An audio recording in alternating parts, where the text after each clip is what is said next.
Hello and welcome. My name is Vincenza Vicari Bentley, and I'm an accredited financial counselor, and I'm also a program coordinator for the Empowering Financial Wellness Program with Utah State University Extension. So we're talking about retirement today and saving for retirement. I want to show you a funny quote that I came across by Gene Parrott, and he writes comedy for a lot of other comedians. And I thought this was cute. He says, retirement, that's when you return home from work one day and you say, hi, honey, I'm home forever. So when I say the word retirement, what image pops in your mind? What does retirement look like to you? What does it feel like? Is it being on vacation a lot and somewhere tropical, somewhere warm? Are you on a golf course? Are you relaxing with family, friends, maybe hanging out with the grandkids? What is retirement to you? What does it mean? Is it, I want to retire at a certain age? I want to retire with a certain amount of money, save for retirement? Or does it mean the freedom of time to do whatever you want to do with your time? That's what it means to my partner and I. Whatever it is that you think of when you think about the word retirement, I hope it's happy. I hope it's healthy, and of course, wealthy. And being part of a couple means you actually have double the power to accomplish a lot of our life big picture goals, like retirement. I wanted to talk about ways today to forge a more successful and specific plan for your own retirement. And planning your life goals together can really be romantic, because we're talking about our hopes and our dreams and how we see our future selves. And most of our big life goals are tied to some kind of financial obligation. If you think about saving for a wedding, saving for a retirement, saving for a vacation. So when you do eventually reach your retirement years, whatever that might be, they could be the best years of your marriage. And the key is understanding and talking about what your goals are, what your needs are, and what your expectations are. So I want to cover 4 things today. I want to talk about how to establish some ways to communicate about our finances, because talking about money is hard for a lot of people. Some people, it's uncomfortable. Second one is, how do we save for retirement when we are balancing so many other things in our lives, especially in our younger years, buying a house, maybe saving for other things, paying off debt. So how do we balance that? Third one is, how can a non-working spouse, whether it's temporarily or permanently, how can a non-working spouse actually contribute to saving for retirement? And then lastly, I want to talk about how to develop your own retirement roadmap. And that's going to be really detailed and specific to what your goals are and how, as a couple, you can achieve them together. Okay, so first things first, how do we talk to our partner about our expectations? About what our expectations are while we are retired, or how we see our retirement? Well, the first thing is we have to be able to communicate with each other in a positive way, in a healthy way, and a productive way. There's a famous researcher, his name is John Gottman, and he says conflict surrounding money issues are really not about the money, but about what money means to us individually. As he puts it, we all have a legacy about money. We all have a story. There's a reason why we are the way we are about money and how we think about it. And your formative experiences around money have a tremendous impact on you, whether you realize it or not. Do you know the key components of your partner's money history and financial beliefs? Do you think they're compatible? Have you talked about this before? So recognizing where our habits and our attitudes about money are coming from is a really great starting point, because it builds a foundation to have an understanding and a conversation. And this is a great way to try to improve the way we communicate with our partners when it comes to talking about finances. So as Gottman continues to explain, what makes or breaks a marriage often is how a couple communicates about their financial standpoint. We all have a money script. You may have heard that term before, which means it's a belief that we carry around with us. And whether we're aware of it or not, it really shapes how we think about money. So this money script concept which tells a story about where we're coming from. The money script was developed by and coined by a psychologist. His name is Dr. Brad Klontz, and also his father as well. And they developed this quiz, which you can go online and you can take. There's a website there, bradklontz.com, money script test. And they developed this quiz which asks you a lot of questions about your beliefs about money, and they categorize them into these 4 buckets. So they tell you something about how you might think about money. So are you money avoidance, money vigilance, money worship, money status? We also all have money habitudes, which is a combination of your habits with money and your attitudes about money. So there's this other great interactive tool. You can either buy the deck of cards, or you can go online. You can actually take this quiz. You could do this with your partner. And it was developed by Sybil Solomon, and she specializes in the psychology of money. So discovering and understanding what your money habitude is can be really helpful in a partnership. And it could be a great step if you're trying to improve how you have conversations about money with your partner. And something else that you need to know is that your money habitude can evolve over time. I remember I used to not like to talk about money with my spouse, because to me, there was never really anything to talk about. As long as all the bills had been paid and there was some money that went into savings that month. And I used to be very, very defensive about having conversations with my spouse, because I felt like he was being critical or asking me questions, like I was being judged about how I handled money. But once I understood my partner's money habitude, money script, and myself, it got easier to talk about money, because I didn't feel defensive and he didn't feel on the offense. And so another thing that my husband and I like to do to avoid a contentious argument about money is we actually schedule conversations. For example, taxes are coming up. So we've said, okay, we need to spend X amount of time, Saturday, we're just going to spend 1 hour and we're just going to go through our documents and make sure that we're good to go. That helps me be prepared mentally for the conversation. And also we set time limits. Another thing that we do that keeps things fun to facilitate any conversation about money or our future is we developed a dream sheet. This was actually my husband's idea. When we first got married, we wrote down what our dreams were. And some of them were 6 months out, 1 year out, 5 years out, all the way out to retirement. And what we like to do is we like to review our dream sheet on our anniversary. Last time he actually brought it to the restaurant in a file folder, and we went through it. And it could be small things like, I want to learn how to play the guitar, all the way to, I want to have a villa, a vacation house in Italy, something like that. So it can be anything, no judgment. And some of them, we put a timeline when we want to accomplish this. And then we have to talk about, well, how much money do we need to save to do these kinds of things? And it's just been fun to see our list over the years and how we've evolved as people and as a couple. And being able to cross things off our list has also been a lot of fun, or add things to the list, or sometimes like, this isn't important anymore. This other thing has become more important. And so we make changes to that list. And another thing that we do as a couple that helps this conversation is when we are in the car together, we'll listen to a podcast about retirement. And that kind of creates a neutral ground where we're hearing somebody else talk about it. And then we stop the podcast and say, well, what did you think about that? What's your opinion? And then that's just a nice way to start the conversation. So it's important to make time to discuss what your retirement dreams and goals are. It's so easily I wish I would have thought more about it when I was younger and really made a plan for it. We just don't see ourselves getting older and having to think about retirement. You can also think about scheduling a date night where you just talk about a specific thing that's on your mind that's related to what your money dreams are and specifically related to retirement. Okay, so how do we save for retirement? We're trying to balance all of these other expenses that we have in our lives. Our money is always competing. So there was a poll that was taken a few years ago, and it found that 33% of Americans in a relationship said that neither they nor their partner was saving for retirement. I thought that was pretty stark.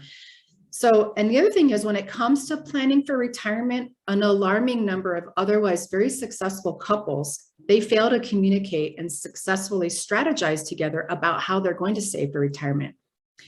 And about 48%, especially with the pandemic, 48% of Americans, they took this survey last year with the Retirement Confidence Survey, that they had to leave work and retire much earlier than they had anticipated. And that's either due to their health or some kind of disability, or they have to take care of a spouse or a parent. And with the average life expectancy being 78, and every year, we went back a little bit with the pandemic, but they're adding a few months to life expectancy. So by the time I retire, I might live to be in my 80s or 90s, and I don't want to outlive my money. If you think about it, if you're not saving anything for retirement and you're just relying on Social Security, keep in mind that currently the average amount of payout for Social Security benefits is about $1,500. Some will be getting more, some will be getting less, but thinking about if that can at least cover your basic living expenses. And it depends on what kind of lifestyle you want to have. So here's just a framework to think about, how do I save for retirement? And of course, the earlier is better, but it's never too late. So thinking about doing a budgeting framework of 50, 30, 20, where 50% of your take-home pay is covering your needs, like your rent, your mortgage, food, utilities, 30% for wants, clothing, going out to eat, vacation, and then having at least 20% for savings. I like to call the 20% pay yourself first fund, because I want to think about that as money that I'm saving for my future to have a better financial future. So if you have high interest debt, you probably want to focus on that. And once that's paid off, reallocating that money that you were paying on debt and putting it towards saving and investing for retirement. If that sounds too complicated, you can always simplify it and just think about the 80-20 plan. But the key is now placing the importance on trying to save at least 20% to sock away for savings. Now, if you're both working and you have very different incomes, you should probably work together to determine how much each of your budgets will help your retirement goals. And there was another study done in 2019 by Boston College Center for Retirement, said that 2-income households are not saving more for retirement than other savers. So we assume that there's 2 people working, they're both saving for retirement, but they're finding that's actually not true. In many dual earning households, only one person is taking advantage of a 401k, that if it's available to them. Okay, so maybe you're thinking 20% is just not doable for me to save for retirement. Consider another approach. Take the total amount that you can save each month, no matter how little it is, and try to think about half of that, putting it for saving for retirement. Or start with a percentage, 2%, especially if you have a 401k through your employer, that money is getting automatically taken out of your paycheck. So you don't even have to think about it. And then let's try to increase 1% per year. Most people won't feel that 1% difference by having that automatically go into your savings for retirement until you can get to 20%. And I always want to say this, it's really, really key to take advantage of employer matching. For example, a lot of employers will say, we will match you up to 5%. So if you put in 5%, we'll match you 5%. But if you only put in 2%, they only match 2%. So we want to make sure we can, if we can, take advantage of that match, because that's free money that we're just leaving on the table. Okay, so those are some ideas to think about. How can you save for retirement? Another saving strategies, this is specifically for non-working spouses. Well, there's no such thing as a joint retirement account because our retirement savings are tied to our unique Social Security numbers and names. But couples that file their taxes jointly married, you can open an IRA for the non-working spouse, a spousal IRA, which is an individual retirement account. So you have the option of either investing in a Roth or a traditional. Traditional means it goes into your IRA before taxes are taken out. When you retire, every time you take money out of that traditional IRA, you'll pay taxes. On the other end, with a Roth IRA, you pay taxes on that money before it goes into your account. That grows tax-free. And when you take money out of your Roth, you don't have to pay taxes on it. So those are two options for you. The individual limit is $6,000 per person per year. So if you were maxing it out, you could do $12,000 per year. And once you hit 50, they allow you to do an additional $1,000 to put into that. The only thing is, if maybe you're a young couple and not making a lot of money, maybe one is going to school full-time, part-time, you can't contribute more into an IRA than what you earned. So if you only earned $5,000 that year, let's say, you can't put in more than the $5,000 that you earned because it has to come from earned income. And that earned income is dependent upon the person that's working. That's how we're able to, a non-working spouse can open an IRA. Another thing is a health savings account. So if your employer offers you a high deductible health plan, there is a health savings account that is associated with that. So if one of you happens to be covered by one of those plans, the non-working spouse can actually make a contribution to their own health savings account, or HSA, and that $7,300 family contribution limit, which may change from year to year, that's the most current, that can be split between the two of you. Also, if you're 55 and older, they call them catch-up contributions. You can add an additional $1,000 to your health savings account. And sometimes employers will give you money to put in your HSA or do some kind of match. So look into that if you're not sure. And then the other great thing about one of the nice perks about a health savings account is it's actually a triple tax benefit. So you don't pay taxes on the money that you put into it. So it goes in pre-tax.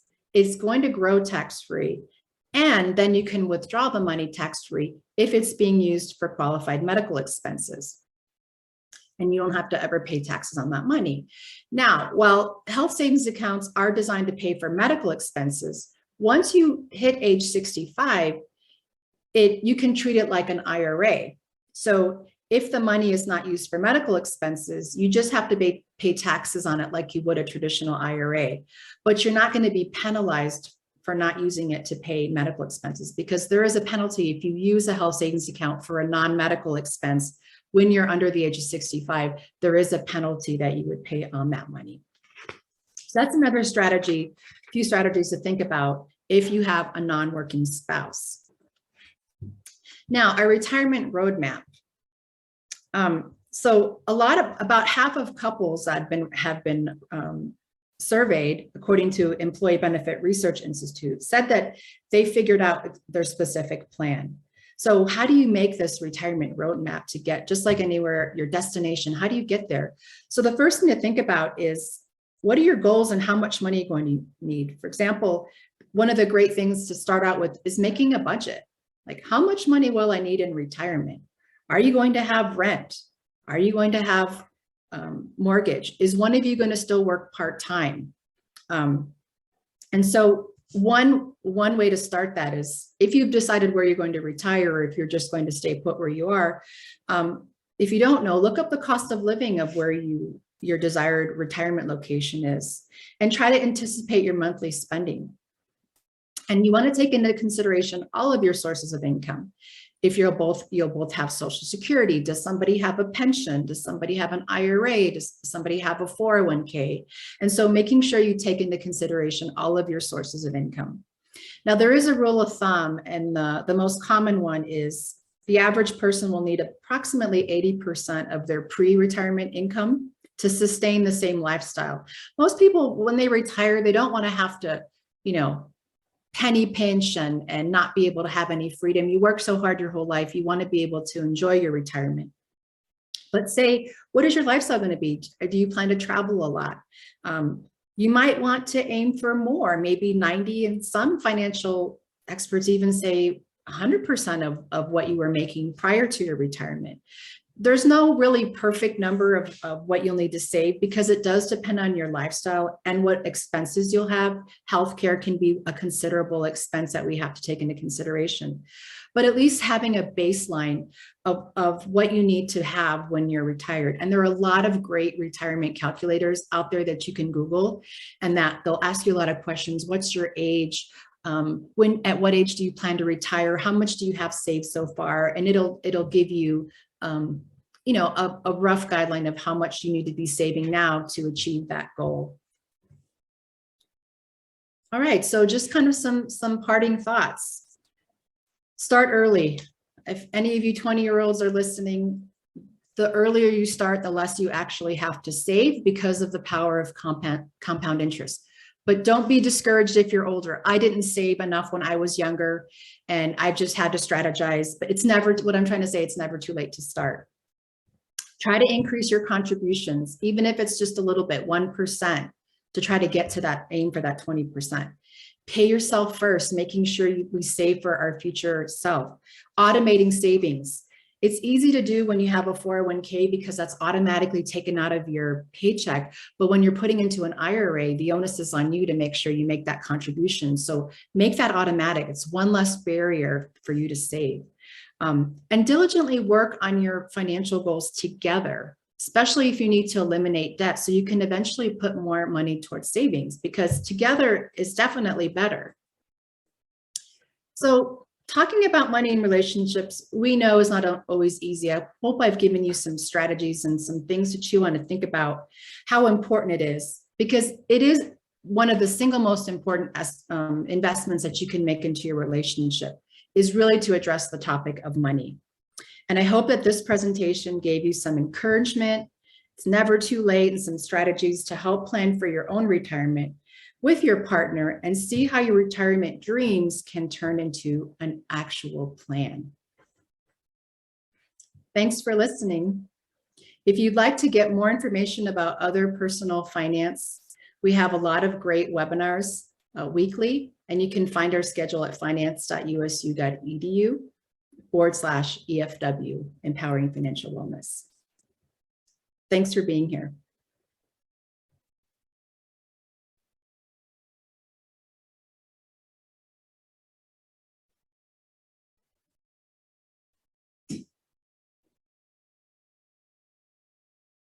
Thanks for joining us for this presentation. We really want your feedback so that we can make future events even more beneficial for you. So please find the link to the evaluation form on the conference website and be sure to check out our other presentations. Thanks.